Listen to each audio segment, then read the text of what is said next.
जय हिंद साथियों, welcome to digital ventures. हम चर्चा कर रहे हैं इन्वायरमेंटल पोल्यूशन के ऊपर, यानी पर्यावरणीय प्रदूषण के ऊपर चर्चा कर रहे हैं। और इसमें भी हम चर्चा करने वाले हैं टाइप्स ऑफ इन्वायरमेंटल पोल्यूशन, यानी पर्यावरणीय प्रदूषण के प्रकार कौन कौन से हैं। इन पर डिटेल में चर्चा करेंगे। पॉल्यूटेंट्स को देखेंगे, कौन कौन से टाइप हैं, इन सबको देखेंगे। उनके मिटिगेशन के जो उपाय हैं उनको देखेंगे, उनका इम्पैक्ट देखेंगे। इन सबको डिटेल में पढ़ेंगे एक एक करके। चलिए शुरू करते हैं। इन्वायरमेंटल पोल्यूशन की अगर हम बात करें, यानी पर्यावरणीय प्रदूषण की जब हम बात करते हैं, it refers to the contamination of natural environment, यानी एयर, वाटर, सॉइल एटसेट्रा, इन सब में कंटामिनेशन करना। कंटामिनेशन का मतलब होता है एडवर्स इम्पैक्ट डालने वाली चीजों को insert due to harmful substances और एनर्जी। चाहे हम जो है कुछ हानिकारक पदार्थ ऐड कर दें या जो है ऊर्जा के स्वरूप को बदल दें जो कि इन्वायरमेंट के लिए हानिकारक हो जाए, जो प्राकृतिक पर्यावरण को बदल करके रख दे, इसको हम कहते हैं इन्वायरमेंटल पोल्यूशन, पर्यावरणीय प्रदूषण के। खास बात समझिए कि जो पर्यावरणीय प्रदूषण को करने वाले कारक होते हैं उनको हम पॉल्यूटेंट्स कहते हैं, प्रदूषक कहते हैं। पॉल्यूटेंट्स की जब हम बात करते हैं तो solid, liquid, gaseous substances or energy means while heat, noise, radiation या किसी भी प्रकार की जो एनर्जी का फॉर्मेट है that harm the ecosystem and health is known as pollutant.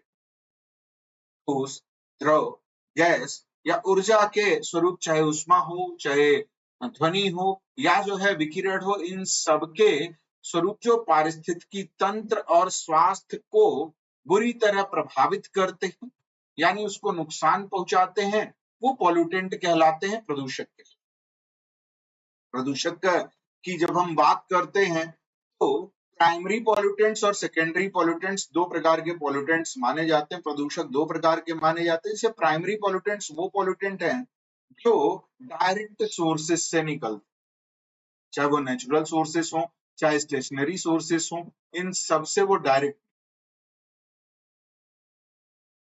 जैसे sulphur dioxide, carbon monoxide, nitrogen के ऑक्साइड या जो है कार्बन डाइऑक्साइड, ये सभी जो है अगर हम देखें तो प्राइमरी पॉल्यूटेंट्स की कैटेगरी में आते हैं। सेकेंडरी पॉल्यूटेंट्स का मतलब होता है ऐसे पॉल्यूटेंट्स जो प्राइमरी पॉल्यूटेंट्स के बाई प्रोडक्ट के रूप में आते हैं, उनके उप उत्पाद के रूप में सामने आते हैं। जैसे sulphur dioxide, sulphuric acid, nitric acid, ozone, hydrogen पर ऑक्साइड, जैसे तमाम सारी गैसेस, ये सेकेंडरी पॉल्यूटेंट कहलाते हैं, द्वितीयक प्रदूषक कहलाते हैं। And secondary pollutant is more harmful than the primary pollutant. प्राथमिक प्रदूषकों से हमेशा सेकेंडरी पॉल्यूटेंट ज्यादा घातक होते हैं और ज्यादा नुकसानदायक होते हैं। अब आते हैं टाइप ऑफ पोल्यूशन को एक एक करके देखते हैं। सबसे पहले जो है चर्चा करेंगे हम एयर पोल्यूशन के ऊपर, वायु प्रदूषण। एयर पोल्यूशन या वायु प्रदूषण के अगर हम सोर्सेस की बात करें, इनके स्रोत क्या क्या है? व्हीकल्स यानी डीजल पेट्रोल का जो इमिशन करते हैं, तमाम व्हीकल्स जो डीजल पेट्रोल के ऊपर चलायमान हैं, मोबाइल हैं, उनसे लगातार इमिशन होता रहता है हजार्डस गैसेस का। इसके अलावा इंडस्ट्रियल स्मोक, तमाम इंडस्ट्रीज की चिमनी से जो धुआं निकलता है वो। Burning of fossil fuels and biomass, biomass को जला देना, जैसे पराली को जलाना या फॉसिल फ्यूल को जलाना, जीवाश्म ईंधन जैसे कोल, पेट्रोलियम, इन सबको जलाना। इसके अलावा कंस्ट्रक्शन डस्ट, तमाम जो कंस्ट्रक्शन साइट हैं वहां पर जो डस्ट निकलते हैं वो एटमॉस्फेयर में जाकर के एयर को पोल्यूट करते हैं। जैसे अगर हम देखें तो दिल्ली एनसीआर में लगातार कंस्ट्रक्शन वर्क होने के कारण कंस्ट्रक्शन डस्ट काफी ज्यादा मात्रा में देखने को मिलती है। स्टबल बर्निंग भी देखने को मिलती है। इंडोर में अगर हम देखें तो biomass cooking and poor ventilation system, ये भी एयर के पोल्यूशन का कारक बनता है। तमाम जो रसोई घर हैं उनमें जो है वेंटिलेशन सिस्टम अच्छा नहीं होता है, तो वो भी एक एयर पोल्यूटेंट का काम करता है। एयर पोल्यूटेंट की जब हम बात करते हैं तो इनके सोर्सेस पर आते हैं। स्रोतों की जब हम बात करें वायु प्रदूषकों के, तो प्राइमरी और सेकेंडरी दोनों प्रकार के जो है सोर्सेस देखने को मिलते हैं। प्राइमरी का मतलब होता है direct emission into the atmosphere, जो डायरेक्ट एटमॉस्फेयर में इमिट करते हैं, उनको हम प्राइमरी सोर्सेस कहते हैं एयर पोल्यूटेंट। और ये जो है sulphur dioxide, nitrogen dioxide, carbon dioxide और पार्टिकुलेट मैटर को रिलीज करते हैं डायरेक्टली एटमॉस्फेयर में, वायुमंडल में डायरेक्टली रिलीज करते हैं। सेकेंडरी एयर पोल्यूटेंट की जब हम बात करते हैं तो रिएक्शन विथ एटमॉस्फेरिक पोल्यूटेंट की हम बात करते हैं, तो एटमॉस्फेयर में मौजूद पोल्यूटेंट से रिएक्शन करके फिर ज्यादा हैजार्डस इंपैक्ट क्रिएट कर, जैसे ओजोन हो गया या नाइट्रोजन के ऑक्साइड्स हो। Mode of release air pollutant के इंडोर या आउटडोर दोनों हो सकते हैं, यानी घर के भीतर या बाहरी क्षेत्रों में भी हो सकते हैं। इंडोर मोड की अगर हम बात करें तो जैसे कुकिंग के दौरान, स्मोकिंग, एयर कंडीशनिंग एक्सेट्रा, इन सभी कामों के दौरान कार्बन डाइऑक्साइड, कार्बन मोनोऑक्साइड जैसी गैसेस निकलती हैं। आउटडोर की अगर हम बात करें तो इंडस्ट्रियल प्रोसेसेस में या ट्रांसपोर्टेशन में जो व्हीकुलर इमिशन होता है, इसमें particulate matter, carbon monoxide, nitrogen dioxide, ये सभी निकलते हैं। केमिकल कंपोजिशन एंड साइज की अगर हम बात करें तो पार्टिकुलेट मैटर भी हो सकते हैं और गैसियस भी हो सकते हैं। पार्टिकुलेट मैटर ये दो तरीके के होते हैं, सॉलिड या लिक्विड, या इन दोनों का मिश्रण यानी एरोसॉल हो सकता है। अब पार्टिकुलेट मैटर के साइज डिफर करते हैं 0.1 से लगाए 2.5 pm, जैसे पार्टिकुलेट मैटर 0.1 या पार्टिकुलेट मैटर 2.5 या पार्टिकुलेट मैटर 10, जो साइज है उसके आधार पर इनको डिफाइन किया जाता है। गैसियस की अगर हम बात करें तो गैसियस एयर पोल्यूटेंट्स वो होते हैं जो मिसिबल होते हैं एयर के साथ, वायु के साथ मिश्रित हो जाते हैं, उनको गैसियस कहते हैं। और या तो वो वेपर फॉर्म में, यानी या तो वाष्प के रूप में होंगे या जो है गैसियस फॉर्मेट में होंगे, तो एयर के साथ मिसिबल हो जाए, जैसे सल्फर के ऑक्साइड हो गए, ओजोन हो गया, नाइट्रोजन के ऑक्साइड हो गए, कार्बन मोनोऑक्साइड हो गया, ये सभी जो है इस कैटेगरी में फॉल आउट है। हेल्थ पर एयर पोल्यूशन का क्या इम्पैक्ट पड़ता है? अस्थमा और ब्रोंकाइटिस जैसी डिजीजेज होती हैं, लंग कैंसर तक हो जाता है। जैसे अगर हम देखें तो गुजरात के अलंग में जहां पर जहाजों को तोड़ा जाता था, वहां पर एस्बेस्टॉस बड़ी मात्रा में एयर पोल्यूशन के वजह से लंग कैंसर के केसेस काफी बढ़े। साथ ही कार्डियोवैस्कुलर प्रॉब्लम्स भी बहुत तेजी से एयर पोल्यूशन के कारण बढ़ती हुई देखी गई, या प्रीमैच्योर डेथ भी देखी जाती है। प्रीमैच्योर डेथ भी काज करते हैं ये कभी कभी। की इंडेक्स की अगर हम बात करें तो एयर क्वालिटी इंडेक्स या AQI मेजर 8 पोल्यूटेंट्स, 8 पोल्यूटेंट को मेजर करता है AQI। AQI कैटेगरी रेंज की अगर हम बात करें तो इसमें पार्टिकुलेट मैटर 10 जो कि 2 to 24 आवर के दौरान रहते हैं, पार्टिकुलेट मैटर 2.5, इसके अलावा nitrogen dioxide, ozone, carbon monoxide, sulphur dioxide, ammonia और लेड, इनको जो है 8 चीजों को एयर क्वालिटी इंडेक्स में मेजर किया जाता है। लेड की अगर अधिकता हो गई तो लव ऑफ इनिशिएशन हो जाएगा। लव ऑफ इनिशिएशन का मतलब होता है कि भाई आपको, जैसे अगर बॉडी में लेड की अधिकता हो गई तो आप क्या होंगे, लव ऑफ इनिशिएशन का शिकार हो जाएंगे, यानी कहने का मतलब है ख्याली पुलाव खूब बनाएंगे। गांव में इसको धपूर शंख कहा जाए। कहने का मतलब है कि आपको अगर कह दिया जाए कि ये काम करना है तो आप कहेंगे ये भी कर लेंगे, वो भी कर लेंगे, वो भी कर लेंगे, लेकिन आप बेड से उठेंगे नहीं। That is due to the lead pollution generally. Air quality index की रेंज के आधार पर अगर हम देखें तो good, satisfactory, moderately polluted, poor, very poor और सिवियर कंडीशन में डिवाइड किया गया है। अलग अलग पॉल्यूटेंट के लिए अलग अलग नॉर्म तय किए गए और इनको एयर क्वालिटी कैटेगरी के रेंज में रखा गया। इनिशिएटिव्स की अगर हम बात करें तो इंडिया का नेशनल क्लीन एयर प्रोग्राम चला रही है इंडिया। साथ ही ग्रैप दिल्ली एनसीआर में चल रहा है, ग्रैप में। इसके अलावा BS6 आ गया है फ्यूल को लेकर के। उज्ज्वला योजना चलाई जा रही है। तमाम अगर हम देखें एयर क्वालिटी इंडेक्स स्टेज 1 में अगर हम देखें तो एयर क्वालिटी इंडेक्स 201 to 300 तक रखी गई, यानी agencies to strictly enforce order by National Green Tribunal, Supreme Court on keeping vehicles older than 10 year और diesel and 15 year for petrol off road, ये किए जाने की बात की गई। स्टेज 2 जब एयर क्वालिटी इंडेक्स 301 to 400 तक पहुंचा तो major the curb air pollutant at hot spots. Diesel generator are more than 19 kV cannot be used unless they run on a dual fuel have emission control device। या तो dual fuel पर हो या emission control device लगा हो, तब जो है 19 किलोवाट से अधिक के डीजल जनरेटर को चलाने को परमिट किया जाता है। स्टेज 2 अगर है तो। स्टेज 3 अगर है तो BS3 petrol, BS4 diesel private cars to be ban in NCR. Stage 3 का मतलब। और last year the rule was optional for state governments.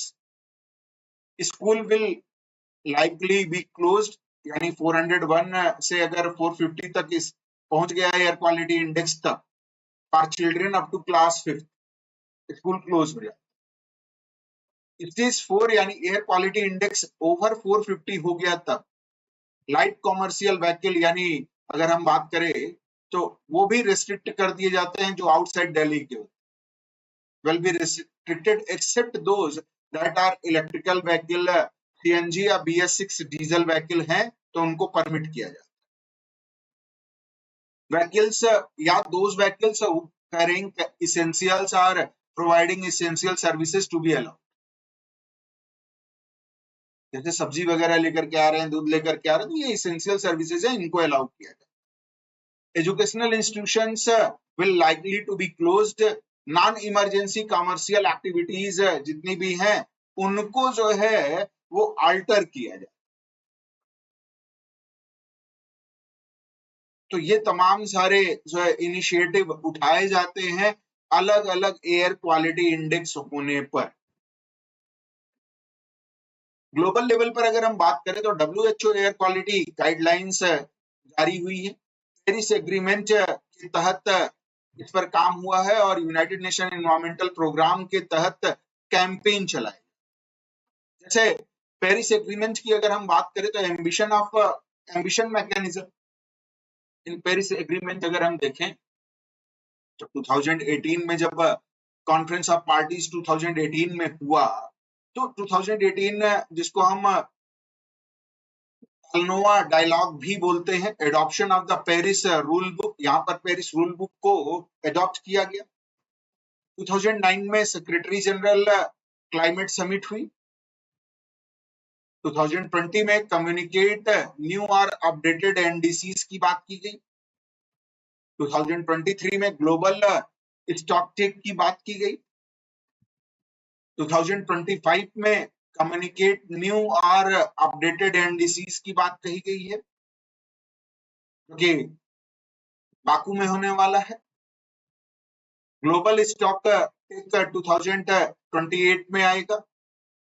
2030 तक अगर हम देखें तो न्यू या अपडेटेड एनडीसीज आएगा, क्योंकि यहां तक आते आते फिर नए गोल नए पैरामीटर सेट होंगे। और 2050 तक नेट जीरो एमिशन की बात कही है WHO। पेरिस एग्रीमेंट के तहत जो है ये कहा गया है कि नेट जीरो कार्बन इमिशन तक तमाम देश पहुंचेंगे, बट इंडिया ने तय किया है कि वो 2017 तक, इंडिया कह रहा है कि हम 2017 तक नेट जीरो कार्बन इमिशन तक पहुंच जाएंगे। वाटर पोल्यूशन की अगर हम बात करें, जल प्रदूषण की, तो इसके सोर्सेस पर चर्चा कर लेते हैं। इंडस्ट्रियल इफ्लुएंट, जो तमाम इंडस्ट्रीज के वेस्टेज निकलते हैं। डोमेस्टिक सीवेज, जो घरेलू कचरा निकलता है सीवेज में जाता है, वो वाटर पोल्यूशन का कारण है। एग्रीकल्चरल रन ऑफ, जैसे फर्टिलाइजर्स हो गए, पेस्टिसाइड्स हो गए, ये सब। ऑयल स्पिल्स हो जाना बड़े पैमाने पर, जैसे गल्फ ऑफ मैक्सिको में हुआ 2010 में, या अंबरनाया रिवर में हुआ रसिया में। प्लास्टिक पोल्यूशन, माइक्रोप्लास्टिक और नैनो प्लास्टिक वाटर में घुल जा रहे हैं और वाटर को पोल्यूट कर रहे हैं। तमाम अगर हम देखें प्लास्टिक्स की, अगर हम बात करें तो पैसिफिक ओशियन की ही बात करें तो लगभग 2 पाकिस्तान एरिया के बराबर, 2 पाकिस्तान के एरिया के बराबर प्लास्टिक जमा हो गया है। एक ऐसा एरिया है पैसिफिक ओशियन में जहां पर इतना प्लास्टिक जमा है। रिलीजियस एंड ह्यूमन रिचुअल्स की अगर हम बात करें तो उनसे भी वाटर पोल्यूशन होता है, क्योंकि लोग क्या करते हैं, पानी में तमाम सारी चीजों को डाल देते हैं। मूर्तियां, सिक्के, तमाम सारी चीजों को पानी में प्रवाहित किया जाता है। इससे जो है वाटर पोल्यूट होता है। मेजर पोल्यूटेंट, वाटर पोल्यूटेंट्स की अगर हम बात करें, यानी प्रमुख प्रमुख प्रदूषक कौन कौन से हैं, तो जैसे हैवी मेटल्स, यानी जैसे मरकरी, लेड, आर्सेनिक, ये सभी। नाइट्रेट, फास्फेट्स, या पैथोजेंस, तमाम सारे पैथोजेंस जो आते हैं वाटर में, जैसे डायरिया, हेजा, ये सभी तमाम सारे। प्लास्टिक, ऑर्गेनिक मैटर, जो कि बायोलॉजिकल ऑक्सीजन डिमांड को क्या करते हैं, बढ़ा देते हैं। पोल्यूटेंट्स और उनके सोर्सेस को लेकर के अगर हम देखें, जैसे माइक्रो ऑर्गेनिज्म, ये डोमेस्टिक सीवेज से अधिकांशतः आते हैं। ऑर्गेनिक वेस्टेज की अगर हम बात करें तो जैसे डोमेस्टिक सीवेज से, एनिमल एक्सक्रीटा एंड वेस्टेज से, decaying animal and plant part से, discharge from food processing factories, उनसे जो डिस्चार्ज होता है उनसे ये पोल्यूटेंट्स आते हैं, ऑर्गेनिक वेस्टेज आते हैं। प्लांट न्यूट्रिएंट्स की अगर हम बात करें, जैसे केमिकल फर्टिलाइजर्स वगैरह का इस्तेमाल जो होता है। टॉक्सिक हैवी मेटल्स, जैसे इंडस्ट्रीज एंड केमिकल फैक्ट्रीज से जो निकल रहे हैं हैवी मेटल्स। सेडिमेंट्स की अगर हम बात करें तो erosion of soil by agriculture and street mining. Pesticides की अगर हम बात करें तो chemical used for killing insects, fungi and weeds. Radio active substances की अगर हम बात करें तो mining of uranium containing minerals. Heat की अगर हम बात करें तो water used for cooling in the industries. तमाम वाटर का इस्तेमाल किया जाता है हीट प्रोड्यूस करने में।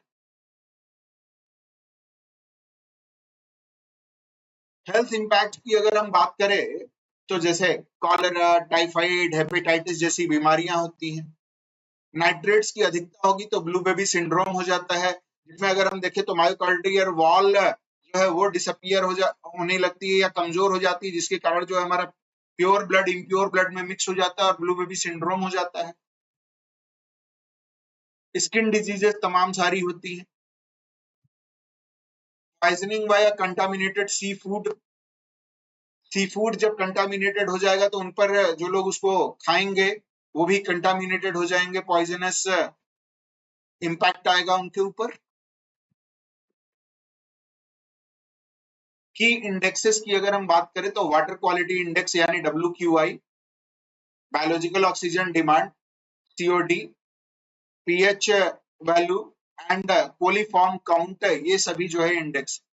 जैसे बायोलॉजिकल ऑक्सीजन डिमांड लेवल की अगर हम बात करें पर मिलीग्राम पर लीटर, जो बायोलॉजिकल ऑक्सीजन डिमांड है अगर 1 to 2 है तो वेरी गुड माना जाता है, and there will not be much organic matter present in the water supply, ऐसा माना जाता है अगर बायोलॉजिकल ऑक्सीजन डिमांड 1 to 2 तक है। 3 to 5 है तो फेयर माना जाता है, मॉडरेटली क्लीन माना जाता है। 3 to 5 अगर बायोलॉजिकल ऑक्सीजन डिमांड BOD है। 6 to 9 अगर BOD है तो पुअर माना जाता है, सम व्हाट पोल्यूटेड मान लिया जाता है। Usually it indicates that organic matter present and microorganism are decomposing that waste. अब जो है वेस्ट को जो है माइक्रो ऑर्गेनिज्म डिकम्पोज करना शुरू कर दिए और वाटर जो है हाईली पोल्यूटेड होना स्टार्ट हो गया। 100 या मोर की कंडीशन अगर आ गई तो वेरी पुअर कंडीशन है, यानी वेरी पोल्यूटेड वाटर माना जाएगा and it contains huge amount of organic matter. तमाम जो सीवेज वगैरह हैं उनमें इस तरीके की चीज कंडीशन देखने को मिलती। इनिशिएटिव्स क्या लिया जा सकता है? जैसे नमामि गंगे प्रोजेक्ट इंडिया द्वारा शुरू किया गया है गंगा रिवर को क्लीन करने के लिए। जल शक्ति अभियान चलाया गया है, नेशनल वाटर पॉलिसीज लाई गई हैं। वाटर में अगर हम देखें तो स्ट्रीज कंडीशन की अगर हम बात करें तो लिमिटेड वाटर अवेलेबिलिटी है, पृथ्वी पर जितना पानी है उतना ही है। मानसून पर डिपेंडेंसी इंडिया में बनी हुई है। भाई भारतीय कृषि को मानसून का जीवा कहा जाता है, साथ ही जो वाटर सप्लाई का मेन सोर्स है वो जो है मानसून से प्राप्त जल ही है। लगातार हम ग्राउंड वाटर का यूज कर रहे हैं और इसके वजह से अगर हम देखें तो लगातार ग्राउंड वाटर क्या कर रहा है, डिक्लाइन कर रहा है। वाटर क्वालिटी, उसमें पोल्यूटेंट्स मिल जा रहे हैं तो वाटर की क्वालिटी डिक्लाइन कर रही है। इसके पीछे के कारण क्या है, काजेस क्या क्या? रैपिड अर्बनाइजेशन हो रहा है, एग्रीकल्चर में हम पेस्टिसाइड्स का प्रयोग बहुत ज्यादा कर रहे हैं, पॉलिसी इश्यूज भी बहुत सारे हैं जो वाटर को पोल्यूट कर रहे हैं, तमाम पॉलिसीज इंप्लीमेंट ही नहीं ढंग से हो पा रही हैं। पुअर इंफ्रा मैनेजमेंट देखने को मिल रहा है, लैक ऑफ डिस्चार्ज ट्रीटमेंट है। इसको मेजर्स कैसे किया जाए? जल शक्ति मिनिस्ट्री एंड जल जीवन मिशन जल शक्ति अभियान चला रहा है। महात्मा गांधी नरेगा और वाटर कंजर्वेशन प्रोजेक्ट के लिए जो है तमाम बावड़ी वगैरह खोदी जा रही हैं महात्मा गांधी नरेगा कार्यक्रम के तहत। NITI Aayog composite water management index को कंपोजिट कर रहा है नीति आयोग। सही फसल की चुनाव की बात और उसके लिए लोगों को ट्रेन किया जाना। सिंचाई के संसाधनों का बेहतर प्रयोग करने के लिए प्रधानमंत्री कृषि सिंचाई योजना लागू किया जाना। फीडर सेपरेशन की बात। Atal mission for rejuvenation and urban transformation यानी अमृत योजना चलाई गई। तमाम प्रिकॉशनरी मेजर्स लिए जा रहे हैं।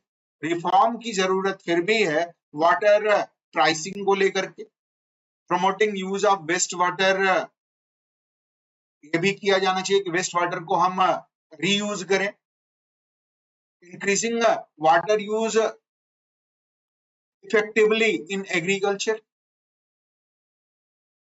एम्प्लॉइंग नेचर बेस्ड सोल्यूशन और सस्टेनेबल वाटर ट्रीटमेंट। तो ये तमाम सारी चीजें हमें करने की जरूरत है। ग्लोबल लेवल पर बात करें तो यूनाइटेड नेशन एसडीजी 6 ये क्लीन वाटर से रिलेट करता है। सस्टेनेबल डेवलपमेंट गोल में जो है 6 पॉइंट हैं जो क्लीन वाटर से जुड़े हुए हैं। United Nation environmental Programme Water Action Decade को लेकर के आया हुआ है। एसडीजी की अगर हम बात करें सस्टेनेबल डेवलपमेंट गोल की जब हम बात करते हैं तो there are 17 sustainable development goal which imposed through Paris Agreement.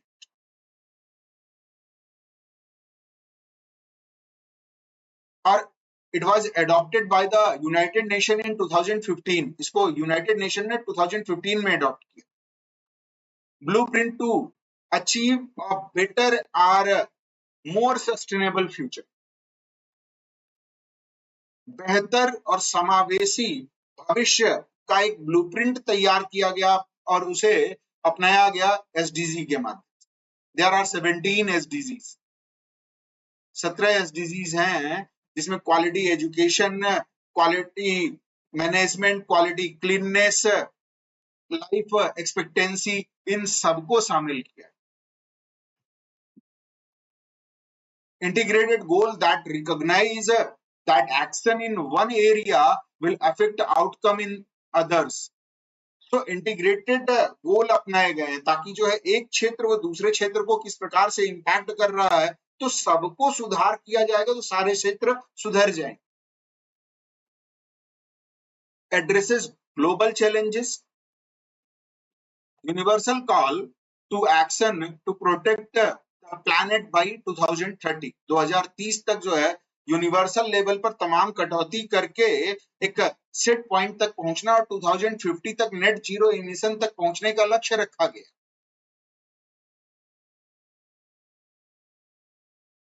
Soil और लैंड पोल्यूशन की अगर हम बात करें तो इसके इंपॉर्टेंट सोर्सेस देखें क्या क्या है.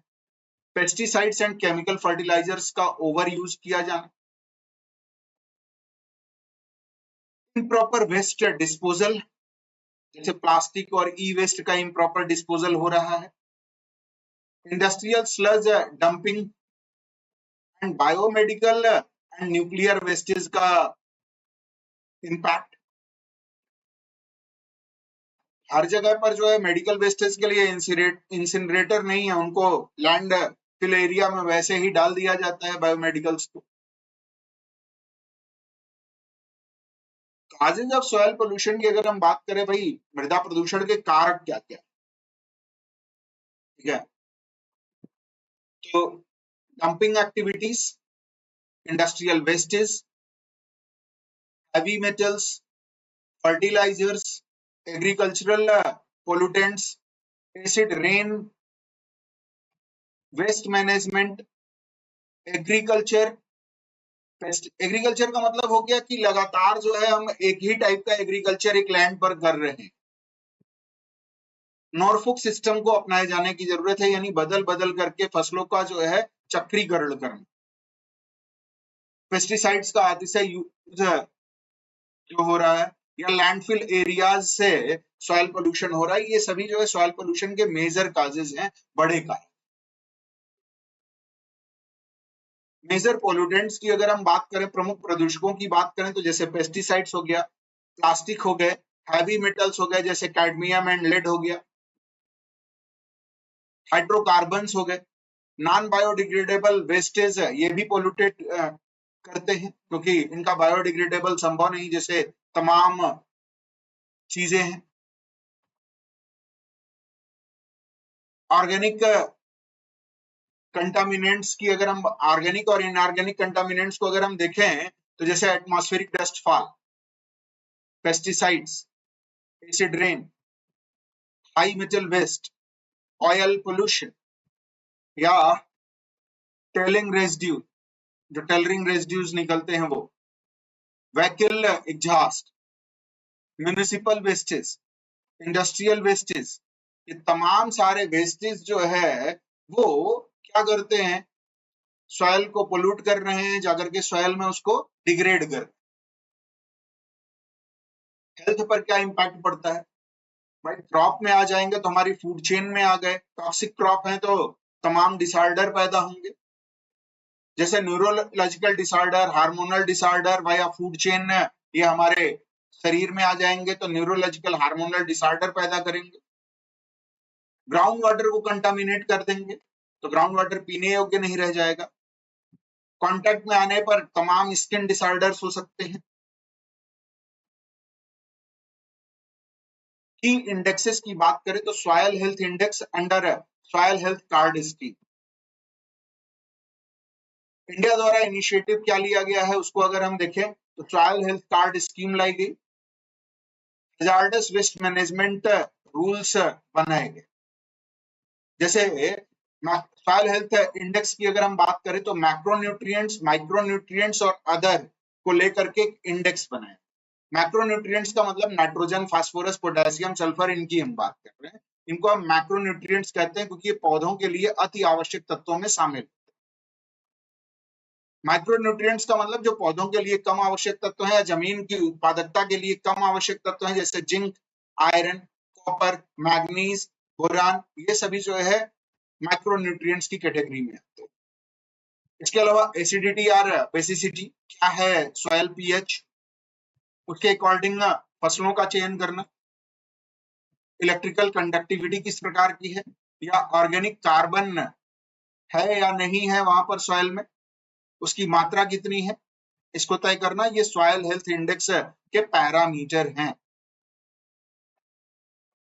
ग्लोबल लेवल पर अगर हम देखें तो UNCCD, United Nation Convention to Combat Desertification से लड़ने के लिए इसको बनाया गया, या Food and Agricultural Organisation Global Soil Partnership जो की गई।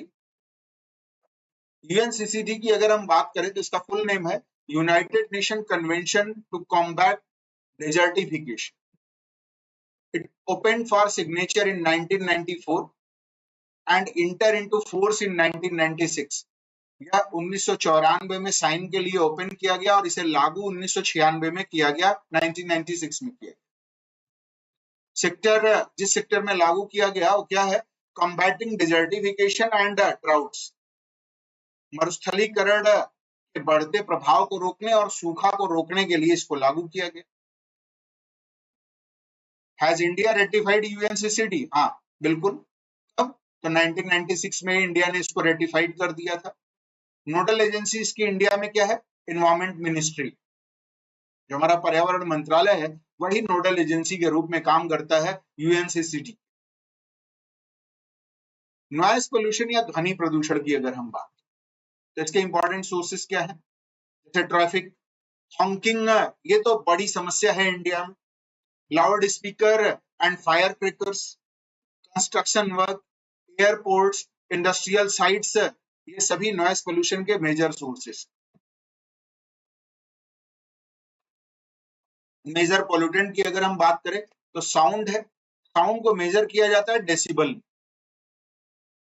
जैसे अलग अलग के लिए अगर हम देखें तो साउंड डेसिबल में अलग अलग होता है, यहाँ पर कुछ एक के जो है डेसिबल माप दिए गए हैं। जैसे रॉकेट लॉन्च होता है तो 140 डेसिबल का साउंड अप्रोक्सीमेटली, तो बहुत ज्यादा हैजार्डस। जेट इंजन का साउंड 130 डेसिबल का होता है। पुलिस सायरन का जो साउंड होता है 120 डेसिबल का होता है।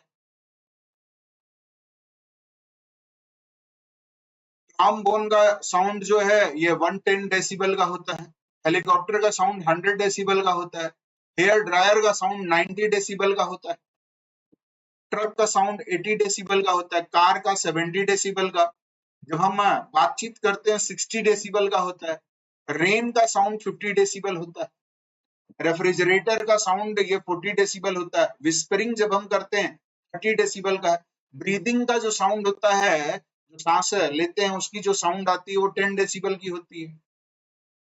ये कुछ एक जो है लाउडनेस हमने यहाँ पर दिए हैं, इनको अक्सर आपसे पूछ लिया जाता है, इनको रट लीजिएगा आप लोग कि कितना डेसिबल अराउंड होता है किसका। Generally police siren, jet engine और ट्रक का पूछा जा चुका है। साथ ही विस्परिंग और रेन को भी ऑप्शन में कई बार दिए गए हैं अलग अलग एग्जामिनेशन। हेल्थ इफेक्ट की अगर हम बात करें तो हेयरिंग लॉस हो सकता है, स्लीप डिस्टर्बेंसेस देखने को मिलते हैं, स्ट्रेस हो जाता है, हाई ब्लड प्रेशर की समस्या देखने को मिलती है, कॉग्निटिव इंपेयरमेंट इन चिल्ड्रेन ये देखने को मिलता है, बच्चों में बड़ी समस्या आ जाती है।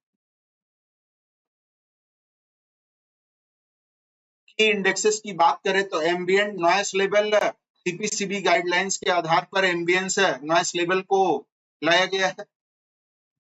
According to WHO prescribe level क्या है, 45 डेसिबल मात्र, and noise level above 85 decibel is dangerous for human being according to the WHO। अगर 85 डेसिबल से ज्यादा है तो ये बहुत ज्यादा घातक है हमारे स्वास्थ्य के लिए। इनिशिएटिव क्या लिया गया है, noise pollution regulation and control rule बनाए गए। 2000 silent zone near hospitals and schools ये चिन्हित किए।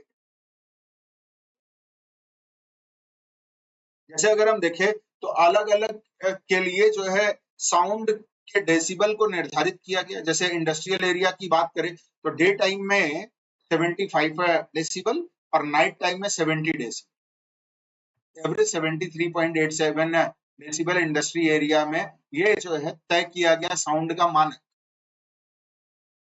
कॉमर्शियल एरिया की अगर हम बात करें तो 65 डेसिबल डे टाइम में और 55 डेसिबल नाइट टाइम में तय किया। रेजिडेंशियल एरिया की अगर हम बात करें तो डे टाइम में 55 डेसिबल और नाइट टाइम में 45 डेसिबल, एवरेज 53.23 डेसिबल तय किया गया है।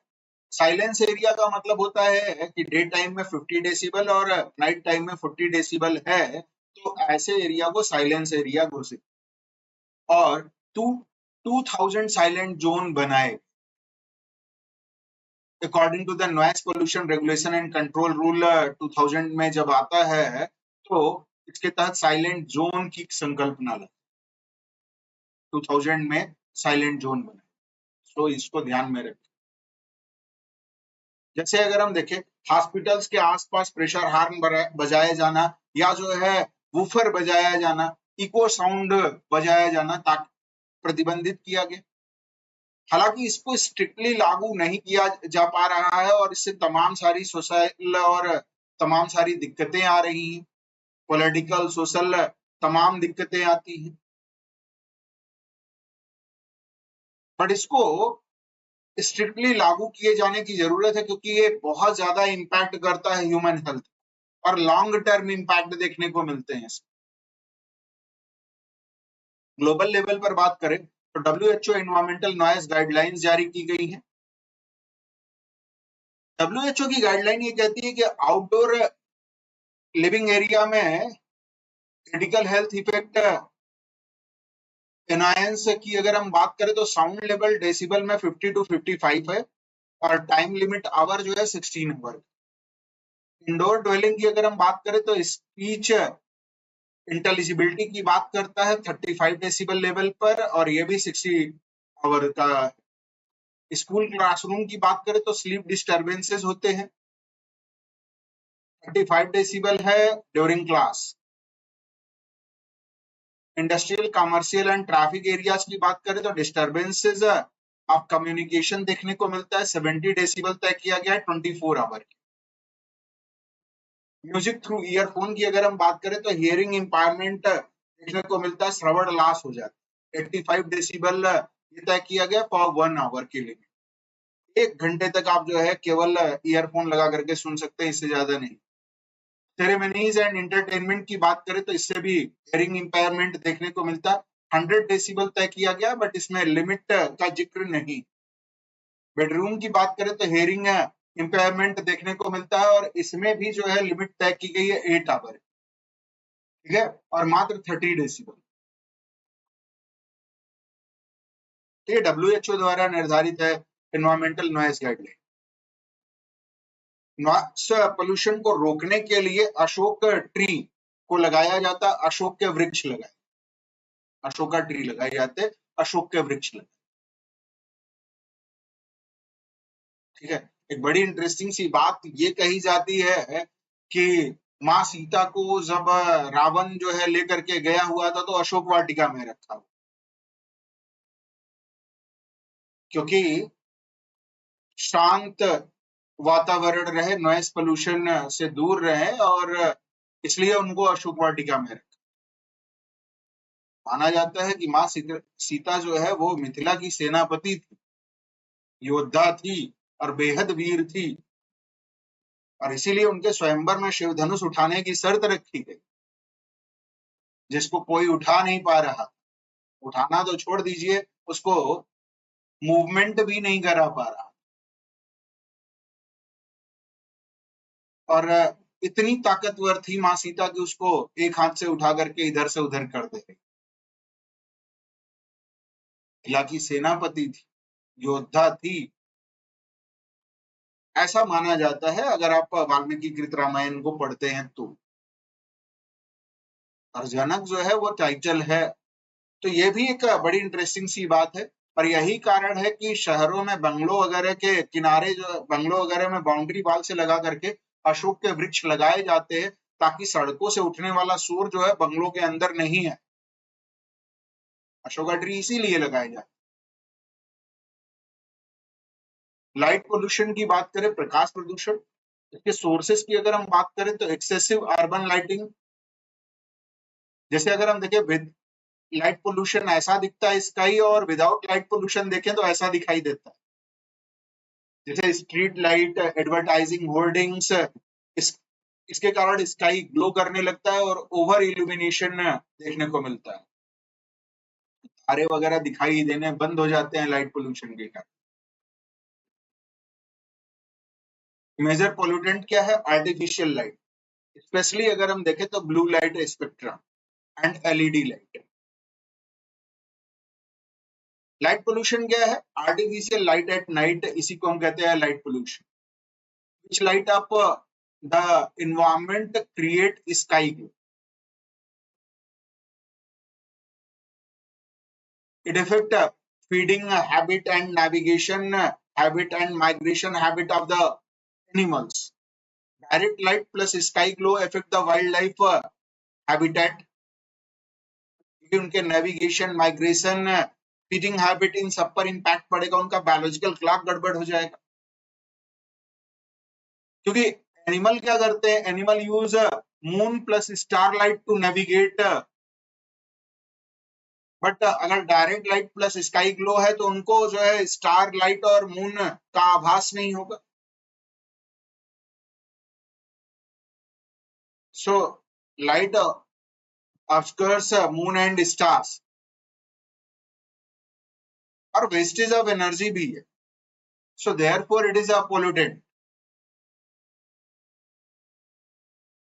हेल्थ इफेक्ट की बात करें तो इंसोम्निया हो जाता है, निद्रा की बीमारी हो जाती है, disturb circadian rhythm, circadian rhythm जो है पूरी तरह से डिस्टर्ब हो जाता है। It increased cancer risk, melatonin suppression की कंडीशन में कैंसर रिस्क बढ़ जाता है। आईज पर स्ट्रेन पड़ते हैं, और आईज जो है उनकी नर्वस, आईज की जो तमाम सारी न्यूरॉन्स हैं उनके थिक हो जाने और ड्राई हो जाने का खतरा बना रहता है। की इंडेक्सेस की अगर हम बात करें तो स्काई क्वालिटी इंडेक्स लाया गया है, लाइट पोल्यूशन मैप बनाए गए हैं। इनिशिएटिव की अगर हम बात करें तो जैसे डार्क स्काई रिजर्व्स एरिया बनाए गए, फॉर एग्जांपल हनले इन लद्दाख, जैसे लद्दाख में Hanle. International dark sky association बनाया गया, आईडीए बनाया गया, और इंडिया उसका मेंबर भी है। What can we do? Only use outdoor light when we need it. और फंक्शनल लाइटनिंग की अगर हम बात करें तो कीप इट डायरेक्शनल, जहां पर जरूरत है वहीं पर डायरेक्टली फोकस करे, पूरे जगह को न रोशन करे। यानी अगर हम पढ़ रहे हैं तो टेबल लैंप का इस्तेमाल करें, ताकि केवल मेज पर रोशनी रहे, बाकी जगह पर नहीं रहे। And choose warmer colour, always choose warmer colour.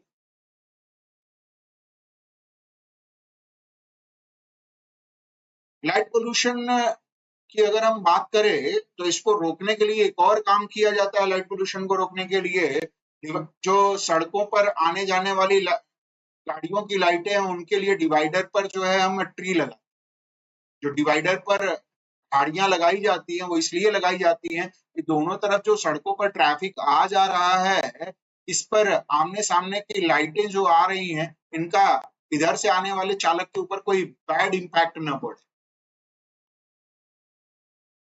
Thermal pollution या ऊष्मीय प्रदूषण की अगर हम बात करें तो इसके सोर्सेज अगर हम देखें, discharge of hot water from thermal और nuclear plants, steel and chemical industries, इसके अलावा हाइड्रो इलेक्ट्रिक प्लांट टर्बाइंस जो होती हैं, ये भी थर्मल पोल्यूशन के बड़े सोर्सेज। मेजर पोल्यूटेंट है heat, which elevate the temperature, and the heat may increase metal solubility and decrease dissolved oxygen, so BOD बढ़ जाए। जैसे अगर हम देखें हीट अगर यहाँ पर डिस्चार्ज हो रहा है, कंडक्टिव हीट फ्लक्स आएगा तो इवेपोरेट वाटर, सो इवेपोरेटिव हीट फ्लक्स आएगा, एंड यहाँ पर अगर हम देखें तो रेडिएशन जो है वो बढ़ता चला जाए, और विंड जो है इसको फैलाती चली जाएगी। तो काफी वाइड एरिया में डिस्ट्रक्शन देखने को मिलेगा और सोलर रेडिएशन इसके इम्पैक्ट को कई गुना बढ़ा दे। हेल्थ इफेक्ट क्या होता है? इनडायरेक्ट इम्पैक्ट पड़ता है।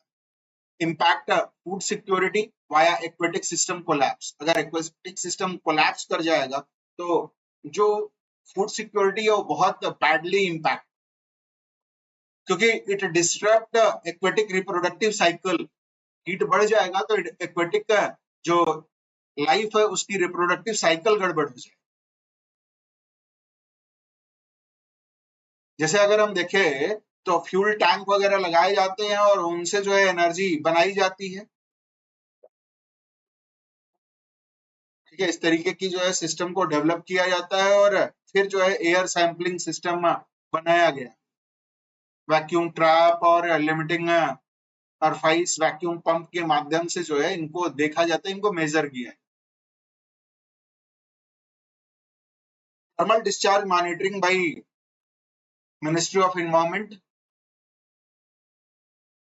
Forest and climate environment and forest and climate change की अगर हम बात करें तो ये जो है मेजर करता है, मॉनिटर करता है। Classification of industries for consent management, जैसे रेड अगर है तो केमिकल प्लांट, बैटरी मैन्युफैक्चर या टाइनरीज और सीमेंट प्लांट, इनको रेड कलर से डिनोट किया जाता है, क्लासिफाई किया गया। ऑरेंज का मतलब हो गया automobile services, food processing unit, glass production unit है, टेक्सटाइल यूनिट है या पेपर मिल है, उसको ऑरेंज कलर से डिनोट किया जाता है। ग्रीन का मतलब हो गया जैसे बेकरीज हो गई, wooden furnitures, rice mill, mineralise water industries है, इसको ग्रीन कलर से। व्हाइट का मतलब हो गया जैसे सोलर पावर है या साइंटिफिक इंस्ट्रूमेंट्स हैं या विंड पावर चीजें हैं तो उनको व्हाइट दिया जाता है। ये क्लासिफिकेशन किया गया इंडस्ट्रीज का कंसेंट के लिए, ये थर्मल कंसेंट उनका कैसा है, रेड ऑरेंज ग्रीन व्हाइट, ये जो है 4 अलग अलग क्लासिफिकेशन है, अलग अलग इंडस्ट्रीज को इनमें रखा गया। इनिशिएटिव क्या है? Cooling water treatment before discharge, discharge से पहले कूलिंग वाटर ट्रीट करना होगा हमको। इन्वायरमेंट प्रोटेक्शन एक्ट 1986 को सुधार करके फिर से ढंग से इस थर्मल पोल्यूशन के लिए भी लागू करना होगा। Ministry of environment and forest and climate change की अगर हम बात करें तो इसके गाइडलाइन को फॉलो करना होगा, जो थर्मल डिस्चार्ज की गाइडलाइंस है। और टाइमलाइन की अगर हम बात करें इन्वायरमेंटल लेजिस्लेशन की इंडिया की, तो 1972 में यूएन कॉन्फ्रेंस होती है ह्यूमन इन्वायरमेंट को लेकर के स्टॉकहोम में। 1980 में डिपार्टमेंट ऑफ इन्वायरमेंट को एस्टैब्लिश किया जाता है इंडिया। पर्यावरण विभाग जो है 1980 में बन करके ही आता है। फिर 1980 में ही फॉरेस्ट कंजर्वेशन को प्रमोट किया जाता है और 1986 तक आते आते फिर प्रोटेक्शन एक्ट आता है और ये काम करना शुरू होता है। इस तरीके से जो है लेजिस्लेशन बढ़ता है। रेडियो एक्टिव पॉल्यूशन की अगर हम बात करें तो इसके इंपॉर्टेंट सोर्सेज अगर हम देखें, जैसे nuclear plant, atomic weapon testing, ये सभी जो है रेडियो एक्टिव पॉल्यूशन के मेजर सोर्सेज। यूरेनियम माइनिंग हो गई, improper disposal of radio active medical wastage. तो कैंसर ट्रीटमेंट में तमाम रेडियो एक्टिव्स का प्रयोग किया जाता है, उनका डिस्पोजल सही तरीके से नहीं किया जाता और वो मेडिकल वेस्टेज जो है बड़े पैमाने पर अदर कैंसर पेशेंट्स को क्रिएट कर रहे हैं।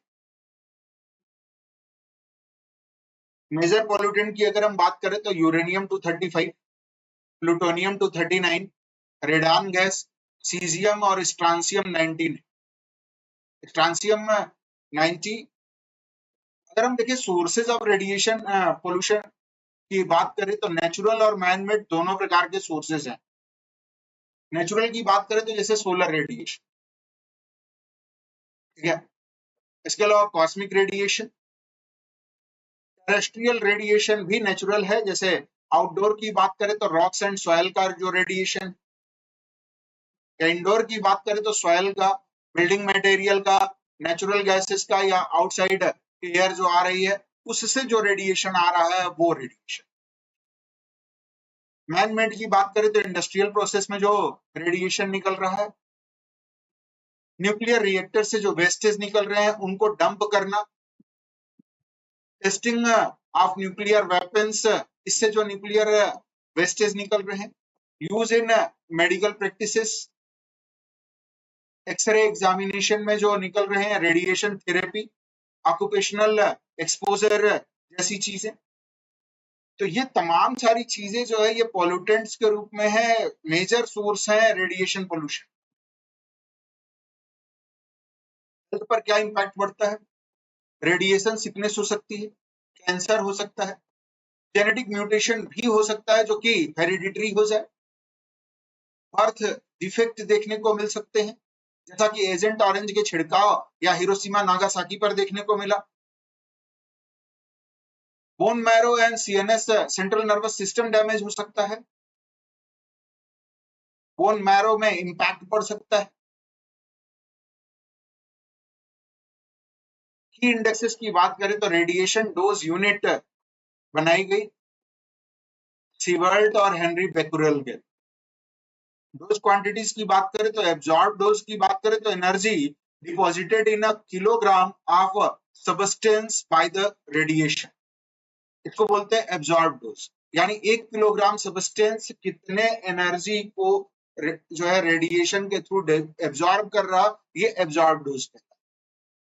इक्विवेलेंट डोज का मतलब होता है absorb dose weighted for harmful effect of different radiation.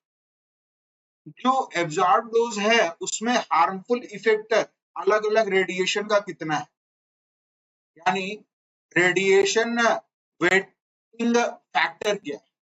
सो उसके वेटिंग का जो वेट का जो फैक्टर है वो WZ की बात, इक्विवेलेंट डोज। इफेक्टिव डोज का मतलब होता है equivalent dose weighted for the susceptibility to harm of different tissues. So tissues weighting factor की बात करता है इफेक्टिव डोज। तो ये जो है डोज क्वांटिटीज डिसाइड की जाती। डोज यूनिट की जो बात की जा रही है हेनरी बेकुरेल और सीवर्ट की यूनिट। इनिशिएटिव क्या है? एटॉमिक एनर्जी रेगुलेटरी बोर्ड बनाया गया है। बार्क हवा एटॉमिक रिसर्च सेंटर के सेफ्टी प्रोटोकॉल्स हैं तमाम रिसर्च जो एटॉमिक एनर्जी सेंटर्स हैं उनके लिए। इंटरनेशनल एटॉमिक एनर्जी जो एजेंसी है उसकी गाइडलाइंस है, ऑस्ट्रिया के वियना में इसका हेडक्वार्टर है। यहाँ पर अगर हम देखें तो अलग अलग लेवल पर है। जैसे एसएफ का मतलब होता है सेफ्टी फंडामेंटल्स, जीएसआर यानी general safety requirements applicable to all facilities and activities. SSRs का मतलब होता है specific safety requirements, it applicable to the specific facilities और एक्टिविटीज। अगर जीएसजीज की बात की जा रही है तो इसका मतलब जनरल सेफ्टी गाइड्स की बात की जा रही है, यानी it applicable to all facilities and activities. And एसएसजीज का मतलब होता है specific safety guide, it applicable to specified facilities और एक्टिविटीज। सो स्पेसिफाइड के लिए स्पेसिफिक सेफ्टी गाइड्स है, जनरल सेफ्टी गाइड ये जो है सभी प्रकार की एक्टिविटीज के लिए है और सभी फैसिलिटीज के लिए है। साथ ही अगर हम देखें जनरल सेफ्टी रिक्वायरमेंट भी सभी के। प्लास्टिक पोल्यूशन, ये बिल्कुल तेजी से उभर रहा है। ये सोर्सेज क्या है? सिंगल यूज प्लास्टिक, चलो plastic packaging, bags, bottles, plastic युग में हम हर चीज हमारे आसपास सारी चीजें प्लास्टिक से बनी। फिशिंग नेट हो गया, सिंथेटिक टेक्सटाइल्स हो गया, बैग्स हो गए, कप्स हो गए, तमाम सारी चीजें। मेजर पोल्यूटेंट की अगर हम बात करें तो जैसे माइक्रोप्लास्टिक हो गया, पॉलीथीन हो गया, पीवीसी पाइप्स हो गए या पथैलेट हो गए, ठीक है, या बीपीए हो गया। प्लास्टिक का जो लीटर निकलता है उसको अलग अलग क्लासिफाई किया गया। जैसे माइक्रो की कैटेगरी में रखा जाता है जो 5 मिलीमीटर से भी कम, माइक्रो की कैटेगरी। 2.5 सेंटीमीटर या उससे कम है तो मैक्रो की कैटेगरी में है। 2.5 सेंटीमीटर से अगर हम देखें अधिक है तो मीजो की कैटेगरी में, और 1 मीटर तक है तो मेगा की कैटेगरी। तो ये जो है प्लास्टिक लीटर का क्लासिफिकेशन है। और अभी तो आज के डेट में अगर हम देखें तो नैनो प्लास्टिक का खतरा और ज्यादा हो गया, यानी 10 टू द पावर -9 की कैटेगरी। 10 टू द पावर -9 की कैटेगरी में जो प्लास्टिक्स हैं वो हमारे बॉडी में न्यूरॉन्स तक में इंसर्ट हो जा रहे हैं। और अगर हम ह्यूमन ब्रेन की बात करें तो शहरों में रहने वाले एक आम व्यक्ति की जो बाहर रह करके प्लास्टिक के कप ग्लास में खाना खा रहा है, पानी पी रहा है और बाहर की चीजों को खा रहा है, उसके ब्रेन में माइक्रो और नैनो प्लास्टिक की मात्रा इतनी ज्यादा हो गई है कि संपूर्ण प्लास्टिक को निकाला जाए अगर, तो एक पूरा का पूरा जो है एटीएम कार्ड बनाया जा सकता है उसमें, इतना प्लास्टिक आ गया।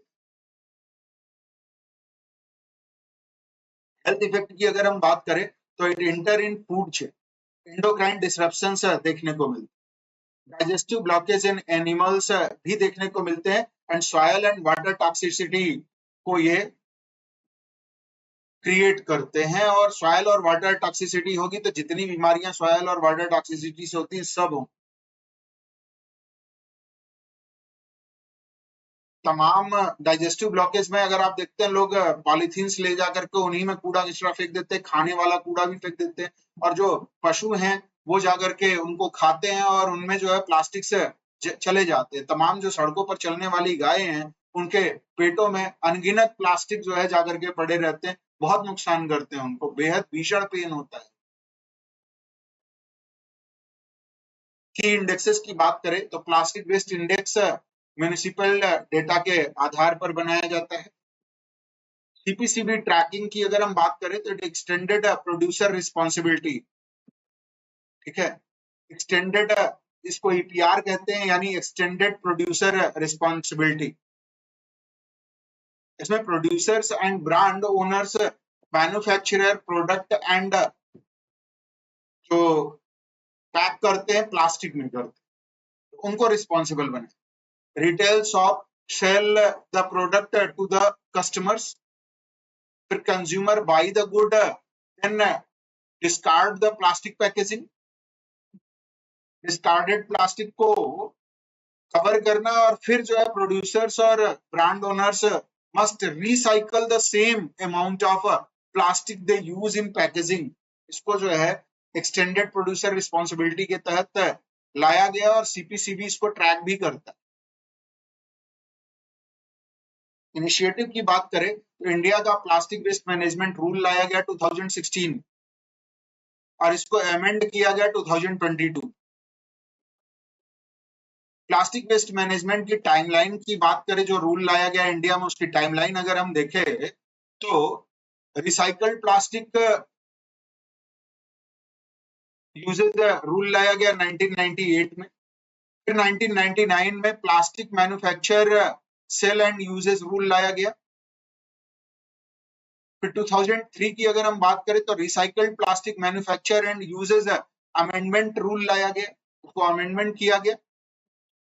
2009 में अगर हम देखें तो ड्राफ्ट बनाया गया plastics manufacturer usages and waste management rule को लेकर के। फिर 2011 में plastic waste management and handling rule लाए। 2016 में प्लास्टिक वेस्ट मैनेजमेंट रूल लाया गया, 2016 में फिर से अगेन मॉडिफाई करके रूल लाया गया। प्लास्टिक वेस्ट मैनेजमेंट रूल में 2018 में अमेंडमेंट किए गए, सुधार किए। अगस्त 2021 में इस रूल में फिर से अमेंडमेंट किया गया। फिर नेक्स्ट अमेंडमेंट सितंबर 2021 में सेकेंड अमेंडमेंट किया गया, और फरवरी 22 में इसमें फिर अमेंडमेंट किया गया। प्लास्टिक वेस्ट मैनेजमेंट में अमेंडमेंट किया गया, रूल्स में अमेंडमेंट करके माइक्रो प्लास्टिक के निस्तारण की बात कही गई और प्लास्टिक की पॉलीथीन बैग वगैरह पर रोल लगाई गई। इसके अलावा स्वच्छ भारत मिशन अभियान के तहत प्लास्टिक की बात, यानी क्लीन इंडिया ग्रीन इंडिया यानी एक कदम स्वच्छता की ओर वाली का, और बैन किया गया single use plastic. Global level पर अगर हम देखें तो यूनाइटेड नेशन प्लास्टिक्स ट्रीटी हुई 2022 में, इसका ड्राफ्ट बनाया गया। Clean seas campaign United Nation environmental programme द्वारा चलाया जा रहा है और समुद्रों से प्लास्टिक वेस्टेज को हटाया जा रहा है। विजुअल पोल्यूशन, इसके सोर्सेस की अगर हम बात करें तो अनप्लान्ड अर्बनाइजेशन है, इसके अलावा बिलबोर्ड्स, जहां पर आप जाते हैं तमाम बिलबोर्ड्स आपको देखने को मिलते हैं। Slums, overhead cable, litre, dumping of wastage, ये सभी विजुअल पोल्यूशन को क्रिएट करते हैं। विजुअलाइजेशन अगर आपका सही नहीं है, लगातार आप लीटर देख रहे हो, तो विचार भी वैसे आते हैं, और विचार वैसे आएंगे तो जाहिर सी बात है कि कोई भी चीज क्या है, एनर्जी से ही बनी, एनर्जी का ही फॉर्मेट है, जो कि एक पर्टिकुलर पॉइंट पर स्ट्रिंग करके जब वो एक दूसरे पर क्या होता है, इम्बेडेड करता है, तब जाकर के कोई मैटर बन करके आता है। तो अल्टीमेटली एनर्जी का फॉर्मेट, और विजुअलाइजेशन जिस प्रकार से होता है उसी तरीके से एनर्जी का फॉर्मेट जनरेट होता है। तो जो कार्य क्षमता है, जो एक्चुअलिटी है, वह क्या होती है कि बहुत बुरी तरह इम्पैक्ट कर जाता है। सो मेजर पॉल्यूटेंट की अगर हम बात करें तो विजुअली डिस्ट्रप्टिव एलिमेंट्स जैसे अनएस्थेटिक इंफ्रास्ट्रक्चर्स वाली जो चीजें हैं, ये सभी जो है मेजर पॉल्यूटेंट के रूप में। हेल्थ इफेक्ट की अगर हम बात करें तो मेंटल फैटिग का सबसे बड़ा effect, it reduced focus, urban stress. की इंडेक्सेस की बात करें तो no formal index but part of environmental aesthetic studies, बिल्कुल न्यू जुड़ा हुआ है विजुअल रूप में। हालांकि हमारे अगर हम कल्चर की बात करें तो विजुअल प्योरिटी को बहुत महत्व दिया गया, इसीलिए कहा गया, गांधी जी कहते हैं बुरा मत देखो, बुरा मत कहो, बुरा मत सुनो, ठीक है। तो स्वच्छता अभियान ये जरूरी है, और साथ ही जो विजुअली चीजें अच्छी हैं उनको लाए जाने की जरूरत है। इनिशिएटिव क्या है, जैसे स्वच्छ भारत अभियान लाया गया, स्मार्ट सिटी मिशन लाया गया, अर्बन ब्यूटिफिकेशन प्रोजेक्ट्स जो लाए गए हैं तमाम सारे। मैरीन पोल्यूशन, ये पैसिफिक ओशियन में प्लास्टिक का पूरा एरिया है जो 2 पाकिस्तान के बराबर है। इसके अलावा oil spills, ballast water from ships, plastic dumping, sewage discharge, toxic waste in radio and radioactive dumping, ये सभी जो है मैरीन पोल्यूशन के मेजर सोर्सेस। इसमें प्लास्टिक डंपिंग, ऑयल स्पिल और रेडियो एक्टिव डंपिंग के साथ साथ जो है अगर हम देखें तो जो एटॉमिक एक्सप्लोजन वगैरह किए जाते हैं तमाम सीज में, वो बहुत ज्यादा इम्पैक्ट करते हैं। मेजर पोल्यूटेंट की अगर हम बात करें तो oils, heavy metals, plastic, eutrophic substances जैसे nitrogen and phosphorus, and pathogens are which are hazardous for the marine life. Health effect क्या करेगा, enter in food chain, bioaccumulation के थ्रू जो है फूड चेन में आ जाएगा, तो धीरे धीरे एक्यूमुलेट होता हुआ फूड चेन में हायर लेवल पर, हायर ट्रॉफिक लेवल पर बहुत ज्यादा एक्यूमुलेट हो जाएगा। शेल फिश पॉइजनिंग या सी फूड टॉक्सिसिटी क्या करेगी, कोरल ब्लीचिंग हो जाएगा, लॉस ऑफ बायोडाइवर्सिटी होगा, जैव विविधता का ह्रास बड़े पैमाने पर होगा, तमाम समुद्री जीव वो गायब हो जाएंगे, एक्सटिंक्ट हो जाएंगे। की इंडेक्सेस की बात करें तो ओशियन हेल्थ इंडेक्स, इसके अलावा मैरीन ट्रॉफिक इंडेक्स है, ये 2 मेजर इंडेक्स बनाए गए। इनिशिएटिव की बात करें तो इंडिया में ने Sagarmala project with sustainability start किया है।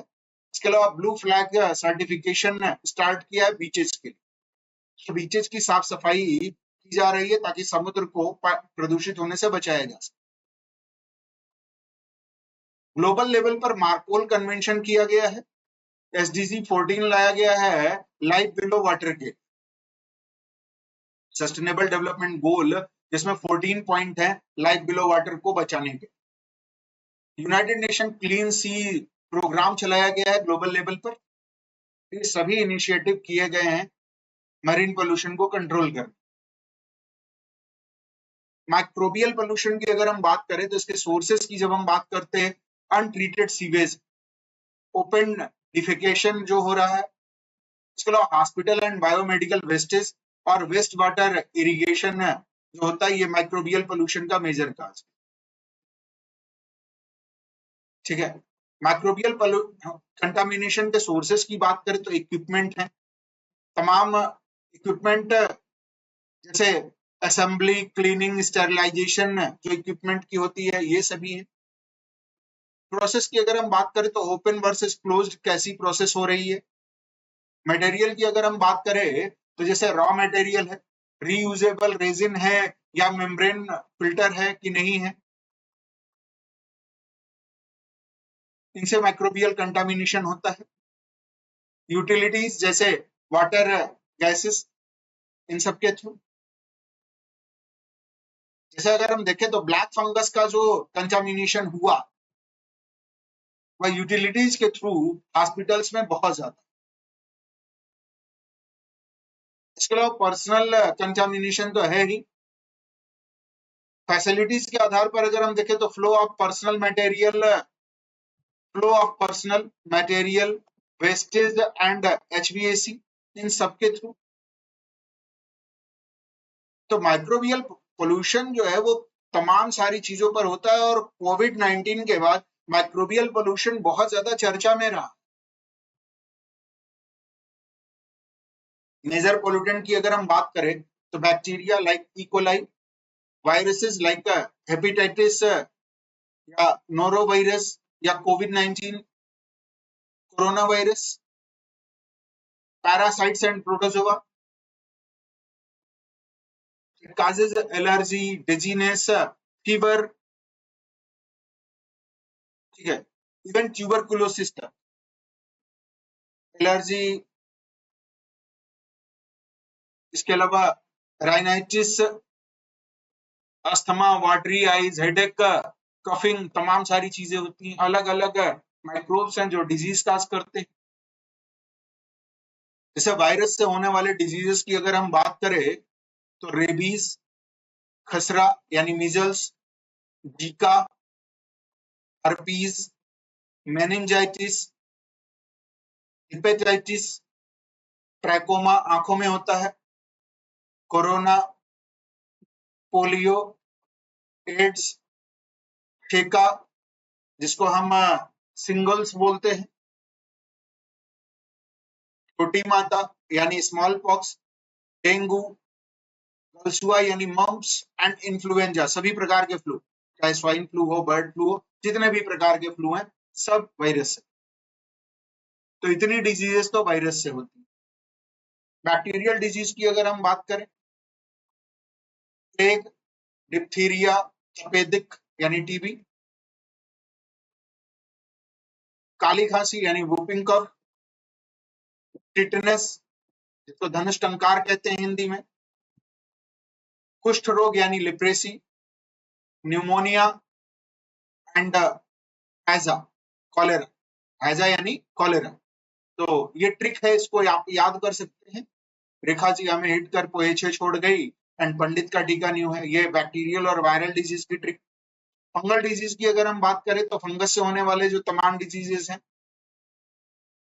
खुजली यानी मीजल्स, दमा, अस्थमा, खाज यानी जो एथलीट फुट, और वाल्डनेस यानी गंजा। ठीक है, खाज यानी रिंगवर्म वगैरह की बात, और बाल्डनेस, ये सभी जो है किससे हो रहे हैं, फंगस से। प्रोटोजोअन डिजीज की अगर हम बात करें तो प्रोटोजोआ से होने वाली जो डिजीजेस हैं, तमाम सारी डिजीजेस प्रोटोजोआ से होती है। जैसे पायरिया, ठीक है, ये एंटमीबा हिस्टोलिटिका, एंटमीबा जिंजिविलिस से होता है पायरिया, दांतों में होता है, मसूड़ों का रोग, मसूड़ों में होता है पायरिया। कालाजार लेशमानिया डोनोवानी से होता है। मलेरिया की बात करें तो प्लाज्मोडियम स्पीसीज से होता है। पेचिस, खूनी पेचिस की अगर हम बात करें तो एंटामीबा हाइस्टोलिचिका से होता है। स्लीपिंग सिकनेस यानी सोने की बीमारी, ये ट्रिपेनोसोमा गैम्बियंस से होती है। तो तमाम प्रोटोजोआ हैं, ये जो है मेजर पोल्यूटेंट्स हैं, ठीक है, चाहे बैक्टीरिया हो, वायरस हो, फंजाई हो, प्रोटोजोआ हो, ये मेजर पोल्यूटेंट्स हैं, तमाम पैरासाइट्स। अब इसमें इनके प्राइमरी वेक्टर, सेकेंडरी वेक्टर आप देख सकते हैं तमाम सारे। हेल्थ इफेक्ट की बात करें तो जैसे डायरिया, कॉलरा, डिसेंट्री जैसी बीमारियां, टाइफाइड, जैंडिस या एपिडेमिक्स इन पैंडेमिक रिस्क हो सकता है। जैसे पाइपलाइन के थ्रू अगर वाटर आ रहा है और उसमें बोलीफॉर्म अटैचमेंट या डिटैचमेंट हो,